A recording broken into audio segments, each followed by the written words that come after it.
కోల్కతాలో వర్షం పడే అవకాశం ఉండడంతో బీసీసీఐ ఐపీఎల్ ఫైనల్ మ్యాచ్ను వేరే చోటుకు తరలించడం గురించి ఆలోచిస్తున్నట్లు తెలుస్తోంది.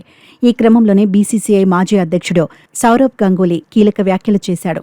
ఐపీఎల్ ఫైనల్ ఈడెన్ గార్డెన్స్లోనే జరుగుతుందన్న ఆశాభావాన్ని వ్యక్తం చేశాడు. బీసీసీఐతో బెంగాల్ క్రికెట్ సంఘానికి మంచి సంబంధాలున్నాయని అన్నాడు.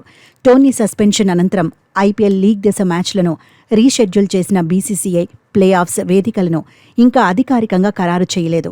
వాస్తవ షెడ్యూల్ ప్రకారం ఐపీఎల్ ఫైనల్ మే 25న కోల్కతాలోనే జరగాల్సి ఉంది. అయితే బీసీసీఐతో మాట్లాడడానికి ప్రయత్నిస్తున్నామని గంగూలీ వెల్లడించాడు. ఫైనల్ను తరలించడం అంత తేలిక కాదని, అది ఈడెన్లో జరగాల్సిన మ్యాచ్ అని పేర్కొన్నాడు.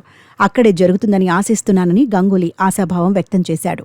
ఐపీఎల్ ఫైనల్ను కోల్కతాలోనే నిర్వహించాలని డిమాండ్ చేస్తూ కొంతమంది ఈడెన్ గేటు బయట నిరసన చేశారు.